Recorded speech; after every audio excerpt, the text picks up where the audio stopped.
ഇന്ന് നമ്മൾ കാണാൻ പോകുന്നത് ഒരു കൊറിയൻ മൂവിയുടെ കഥയാണ്.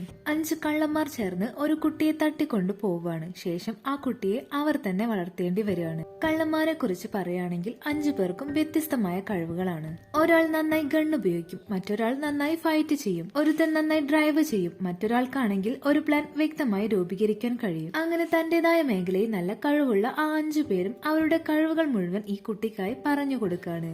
അങ്ങനെ വർഷങ്ങൾക്ക് ശേഷം ആ കുഞ്ഞ് വളർന്ന് വലുതായി ഒരു ടീനേജ് പ്രായത്തിൽ എത്തിയിരിക്കുന്നു. ഈ 5 പേരെയും അവൻ അച്ഛ എന്നാണ് വിളിക്കുന്നത്. അവന് സ്കൂളിൽ പോവാൻ മാത്രമാണ് താല്പര്യം. അങ്ങനെയുള്ള അവനെ അച്ഛന്മാർ ചേർന്ന് ഒരു ഫൈറ്റിന് കൊണ്ടുപോവാണ്. അവിടെ വെച്ച് മൂവിയുടെ ലെവല് തന്നെ മാറുകയാണ്. അപ്പൊ സിനിമയിലേക്ക് കിടക്കാം. 2013 പുറത്തിറങ്ങിയ ആക്ഷൻ ത്രില്ലർ മൂവിയായ Hwayi the monster boy എന്ന കൊറിയൻ മൂവിയുടെ കഥയാണ് നമ്മൾ കാണാൻ പോകുന്നത്. സിനിമയുടെ തുടക്കത്തിൽ ഒരു ട്രെയിനിലേക്ക് ഒരു പയ്യൻ കയറാണ്. അവനൊരു സാധാരണ പയ്യനല്ല, അവനൊരു കള്ളനാണ്. അവന് പിടിക്കാൻ സാധാരണക്കാരുടെ വേഷം അണിഞ്ഞ് ഒരുപാട് പോലീസ് ആ ട്രെയിനിനകത്തുണ്ട്. എന്നാൽ ആ ട്രെയിനിൽ പോലീസ് ഉള്ള കാര്യം അവന്റെ സ്പൈ അവനെ വിളിച്ച് പറയാണ്. അവൻ വേഗം അടുത്ത സ്റ്റേഷനിൽ ഇറങ്ങാൻ പ്ലാൻ ചെയ്തു. ഒരാളുടെ കഴുത്തിൽ കത്തി കാണിച്ച് അവരെ ഭീഷണിപ്പെടുത്തി അവൻ അടുത്ത സ്റ്റേഷനിൽ ഇറങ്ങാണ്. ആ സമയം പോലീസിന് അവനെ ഒന്നും ചെയ്യാൻ സാധിച്ചില്ല. അങ്ങനെ അവൻ ട്രെയിനിൽ നിന്നും രക്ഷപ്പെട്ടെന്ന് കരുതി നിൽക്കുമ്പോൾ ട്രെയിനിൽ നിന്നും ഒരു പോലീസുകാരൻ ഇറങ്ങിയിട്ടുണ്ടായിരുന്നു. പോലീസ് അവനോട് കീഴടങ്ങാൻ പറയും. ആ സമയം കഴുത്തിൽ കത്തി കാണിച്ച ആ സാധാരണക്കാരനായ പയ്യൻ പോലീസിന്റെ വയറ്റിൽ കത്തി കൊണ്ട് കുത്താണ്. അവനും ഇവന്റെ കൂട്ടത്തിൽപ്പെട്ടവൻ തന്നെയായിരുന്നു. അങ്ങനെ അവർ ഒരു വാനിൽ കയറി അവരുടെ ഗോഡൌണിലേക്ക് പോകും. ആ വാനിൽ ഒരു പെട്ടി ഉണ്ടായിരുന്നു. അത് അന്വേഷിച്ചാണ് പോലീസ് അവരെ പിന്തുടർന്നത്. ആ പെട്ടിയിൽ ഒരു കുട്ടിയുണ്ട്. അതിനെ അവർ കിഡ്നാപ്പ് ചെയ്തിരിക്കുകയാണ്. അവർ 5 പേരും കൂടാതെ ഒരു പെണ്ണും ആ ഗോഡൌണിലുണ്ട്. അവൾ രക്ഷപ്പെട്ടു പോകാതിരിക്കാൻ അവളെ ചങ്ങലയിൽ പൂട്ടി വെച്ചിരിക്കുകയാണ്. ആ കുട്ടിയെ അവർക്ക് തിരിച്ചു കൊടുക്കാൻ പറ്റാതാവുകയും അവർ തന്നെ വളർത്തേണ്ടി വരികയും ചെയ്യാണ്. അങ്ങനെ കുറച്ച് വർഷങ്ങൾക്ക് ശേഷം അവരെ കാണിക്കാണ്. അവരാണെങ്കിൽ അവരുടെ ജോലി തുടർന്നുകൊണ്ടിരുന്നു. ഒരു വീട്ടിൽ മോഷ്ടിക്കാൻ ചെന്ന് അവിടുത്തെ ഓണറെ അവർ കൊല്ലുകയാണ്. ആ സമയം ആ റൂമിൽ ഒരു കണ്ണ് കാണാത്ത വ്യക്തി ഉണ്ടായിരുന്നു. 5 പേരിൽ ഒരാൾ അവന് ശരിക്കും കണ്ണ് കാണുന്നുണ്ടോ എന്ന് നോക്കാനായി ഒരു കൂർത്ത അഗ്രമുള്ള വസ്തു അയാളുടെ കണ്ണിലേക്ക് കുത്താനായി ചെല്ലും. എന്നാൽ അയാളുടെ കണ്ണ് ഒന്ന് അനങ്ങിയതുപോലുമില്ല.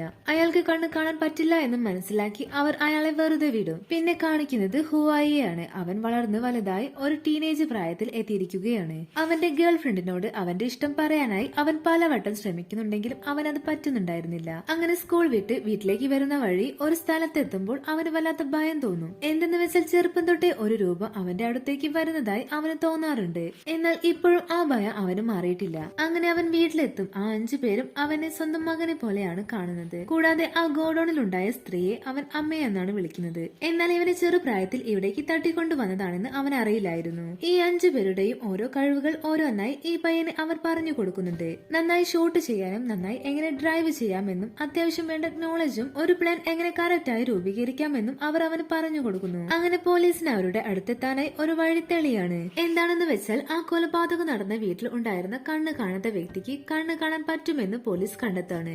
അങ്ങനെ അവനെ ചോദ്യം ചെയ്തപ്പോൾ അവൻ കണ്ട കാര്യങ്ങളെല്ലാം പറയാൻ തുടങ്ങി. ഈ കാര്യം പോലീസിന്റെ കൂട്ടത്തിലുണ്ടായിരുന്ന സ്പൈ അവരെ വിളിച്ചറിയിക്കും. പെട്ടെന്ന് തന്നെ എല്ലാവരും വിളിച്ചു കൂട്ടി ഒരു ചെറിയ പ്ലാനൊക്കെ ഇട്ട് അവർ പുറത്തേക്ക് ഇറങ്ങാണ്. ആ കൊലപാതകം കണ്ട സാക്ഷിയെ ദൂരെ നിന്നും ഗണ്ണുപയോഗിച്ച് കൊല്ലാൻ അവർ ഏൽപ്പിക്കുന്നത് ഹുവായിയാണ്. അവൻ ആ സാക്ഷിയെ കൊല്ലാനായി എയിം ചെയ്തിരിക്കുമ്പോൾ പെട്ടെന്ന് അവൻ കാണാറുള്ള ആ രൂപത്തെ അവൻ ആ ലെൻസിൽ കാണും. പേടിച്ച ആ സ്നൈപ്പർ അവന്റെ കയ്യിൽ നിന്നും വീണുപോകും. ആ സമയം സാക്ഷി ഒരു കാറിൽ കയറി പോവുകയും ചെയ്തു. എന്നാൽ കാർ ഓടിച്ചിരിക്കുന്നത് അവരിൽ ഒരാൾ തന്നെയായിരുന്നു. അവൻ അയാളെ അവരുടെ ഗോഡൌണിലേക്ക് കൊണ്ടുവരും. അവിടെ വെച്ച് അയാളെ കൊന്നുകളയാണ്. അത് കണ്ടുകൊണ്ട് ഹുവായി അവിടേക്ക് വരുന്നുണ്ട്. എന്നിട്ട് ബോസ് അവന്റെ അടുത്തേക്ക് വരും. എന്നിട്ട് ഒരു കാര്യം പറഞ്ഞേൽപ്പിച്ചാൽ നിന്നെ കൊണ്ട് ചെയ്യാൻ പറ്റില്ല എന്ന് അവനോട് ചോദിക്കും. അതിനവൻ അച്ഛാ, അത് എന്നെ കൊണ്ട് ചെയ്യാൻ സാധിക്കുകയില്ല. ഞാനത് ചെയ്യാൻ പോകുമ്പോൾ ഒരു ഭയപ്പെടുത്തുന്ന രൂപം എന്റെ മുന്നിലേക്ക് വരികയാണ്. എനിക്ക് പേടിയാണ് ഇത്തരം മോശം പ്രവൃത്തികൾ ചെയ്യാനായിട്ട്. അതിനച്ഛൻ, നീ പറഞ്ഞു വരുന്നത് ഞങ്ങൾ മോശക്കാരാണെന്നാണോ? അപ്പൊ ഹുവായി, ഞാൻ അങ്ങനെ ഉദ്ദേശിച്ച് പറഞ്ഞതല്ല എന്ന് പറഞ്ഞ് അച്ഛനെ കെട്ടിപ്പിടിച്ച് കരയും. ആ സമയം ഒരു ഫ്ലാഷ് ബാക്ക് കാണിക്കാണ്. ഹുവായിയെ ചെറുപ്പത്തിൽ അവർ തട്ടിക്കൊണ്ടുവന്നപ്പോൾ ഒരു ഇരുട്ടുമുറിയിൽ പൂട്ടിയിട്ടിരുന്നു. ഭക്ഷണം കൊടുക്കാൻ മാത്രമായിരുന്നു ആ റൂം തുറക്കാറ്. ഭക്ഷണം കൊടുത്ത് തിരിച്ചു പോകുമ്പോൾ ഹുവായി എന്നും പറയും, എനിക്ക് ഇരുട്ട് പേടിയാണെച്ചാ, എന്തോ രൂപം എന്റെ അടുത്തേക്ക് വരുന്നുണ്ടെന്ന്. എന്നാൽ അതൊന്നും ശ്രദ്ധിക്കാതെ ബോസ് ആ റൂം പൂട്ടിയിടും. ഇന്നും ആ ഭയം അവനെ വേട്ടയാടിക്കൊണ്ടിരിക്കുകയാണ്. അങ്ങനെ ഇരിക്കെ ഒരു കൊട്ടേഷൻ അവർക്ക് കിട്ടുകയാണ്. ഒരു ബിസിനസ് ബിസിനസ്സുകാരന് ഫ്ളാറ്റ് പണിയാൻ 2 ദമ്പതികൾ താമസിക്കുന്ന വീട് ഒഴിഞ്ഞു തരാൻ പറയാണ്. അവരതിന് തയ്യാറാവാത്തത് കാരണം അവരെ കൊന്നുകളയാൻ ആ ബിസിനസ്സുകാരൻ ഇവർക്ക് കൊട്ടേഷൻ കൊടുക്കാണ്. അങ്ങനെ അവർ ആ കൊട്ടേഷനുമായി ആ ദമ്പതികൾ താമസിക്കുന്ന വീട്ടിലേക്ക് പോവും. ആർക്കും സംശയം തോന്നാതിരിക്കാൻ ഹുവായിയെ ആ വീട്ടിലേക്ക് പറഞ്ഞു വിടും. അവരാ വീട്ടിൽ ഉണ്ടോ എന്ന് അറിയാനായിരുന്നു അത്. അവന്റെ അച്ഛന്മാർ പറഞ്ഞു തന്ന ട്രിക്കൊക്കെ വെച്ച് അവൻ ഡോറ് തുറക്കാൻ ശ്രമിക്കും. അങ്ങനെ വീടിന്റെ ഉള്ളിൽ കയറി നോക്കുമ്പോൾ അവിടെ ആരെയും കാണുന്നുണ്ടായിരുന്നില്ല. അവൻ അവിടെ കണ്ട ഒരു ഡയറി എടുത്ത് നോക്കുന്ന സമയം ഒരു ഫോട്ടോ താഴെ വീഴും. അവൻ ആ ഫോട്ടോ എടുത്ത് പോക്കറ്റിൽ വെക്കും. ആ സമയം കബോർഡിൽ അവിടുത്തെ സ്ത്രീ ഒളിച്ചിരിക്കുന്നുണ്ടാവും. അവർ വേഗം അവരുടെ ഹസ്ബൻഡിന് മെസ്സേജ് അയക്കും. എന്നാൽ അയാൾ പോലീസിനെ വിളിക്കുന്നതിന് പകരം അവരെ തന്നെ തിരിച്ചു വിളിക്കാണ്. ഫോൺ റിംഗ് ചെയ്യുന്ന ശബ്ദം കേട്ട് ഹുവായ കബോർഡിന്റെ അടുത്തേക്ക് വരും. എന്നിട്ട് അവൻ അവരെ കാണും. അപ്പോഴേക്കും ബാക്കിയുള്ളവർ അവിടെ എത്തി അവിടെ മൊത്തം സെർച്ച് ചെയ്യായിരിക്കും. എന്നാൽ ഹുവായി ആ സ്ത്രീ അവിടെയുള്ള കാര്യം പറയില്ല. അപ്പോഴേക്കും അവരുടെ ഹസ്ബൻഡ് അവിടെ എത്തി അയാളെ അടിച്ച് ഒരു പരവമാക്കിയിട്ടുണ്ടാവും. അപ്പോഴേക്കും ആ സ്ത്രീ അവിടെ നിന്നും രക്ഷപ്പെടും. അത് ബോസ് കാണും. അവർ രക്ഷപ്പെടാൻ കാരണം ഹുവായി ആണെന്ന് ബോസിന് മനസ്സിലാകും. ആ ദേഷ്യത്തിൽ അയാളെ കൊല്ലാനായി ഹുവായിയോട് പറയാണ്. അവൻ അയാളെ ഷൂട്ട് ചെയ്യാൻ പറ്റാതെ നിൽക്കുന്നത് കണ്ടിട്ട് ബോസ് ഒരുപാട് വഴക്ക് പറയും. ആ വാശിയിൽ അയാളെ അവൻ വെടിവെച്ച് കൊല്ലാണ്. അങ്ങനെ അവിടെ നിന്നും സീൻ ബ്ലാക്ക് ഔട്ട് ചെയ്യുന്നു. അവന്റെ അമ്മ ആ ഫോട്ടോ എടുത്ത് നിന്റെ കുഞ്ഞിലെയുള്ള ഫോട്ടോ ആണല്ലോ ഇത് എന്ന് ചോദിക്കും. അത് കേട്ട് സംശയം തോന്നി അവൻ ആ വീട്ടിലേക്ക് തന്നെ പോവും. അവൻ അവിടെ മൊത്തം നോക്കിയപ്പോൾ അവൻ ചെറിയ കുട്ടിയായിരുന്നപ്പോൾ ഉണ്ടായിരുന്ന ഫോട്ടോ ഒരുപാട് പേപ്പറിൽ കാണും. ആ കുട്ടിയെ കാണാനില്ല എന്ന പരസ്യമായിരിക്കും അത്. അവരുടെ മകനെ തിരിച്ചു കിട്ടാൻ അവർ ഒരുപാട് പരസ്യമൊക്കെ കൊടുത്തിട്ടുണ്ടായിരുന്നു. എന്നാൽ അവർക്ക് അവരുടെ മകനെ തിരിച്ചു കിട്ടിയിട്ടുണ്ടായിരുന്നില്ല. അങ്ങനെ അവസാനം അവൻ ആ രഹസ്യം മനസ്സിലാക്കാണ്. അവന്റെ അച്ഛനും അമ്മയും ആ ദമ്പതികളാണെന്ന്. മാത്രമല്ല അവന്റെ കൈകൊണ്ട് കൊന്നിരിക്കുന്നത് അവന്റെ അച്ഛനെ തന്നെയാണെന്ന സത്യം ആ നിമിഷം അവൻ മനസ്സിലാക്കാണ്. അതിന് കാരണക്കാരായ ആ 5 പേരെയും അവൻ വെറുക്കാൻ തുടങ്ങി. അവൻ പക വീട്ടാൻ തന്നെ തീരുമാനിക്കാണ്. ഇപ്പൊ അവന്റെ അമ്മ ഹോസ്പിറ്റലുണ്ട്. അമ്മയെ അവരുടെ കയ്യിൽ നിന്നും രക്ഷപ്പെടുത്താൻ അവൻ വേഗം ഹോസ്പിറ്റലിലേക്ക് എത്തും. അപ്പോഴേക്കും ബോസ് അവിടെ എത്തി അവരെ കൊന്നു കളഞ്ഞിരുന്നു. അതും കൂടി ആയപ്പോൾ അവന്റെ ദേഷ്യം ഇരട്ടിയായി. അവന്റെ അച്ഛന്മാരായ ഓരോരുത്തരെയും അവൻ കൊല്ലാൻ തീരുമാനിച്ചു.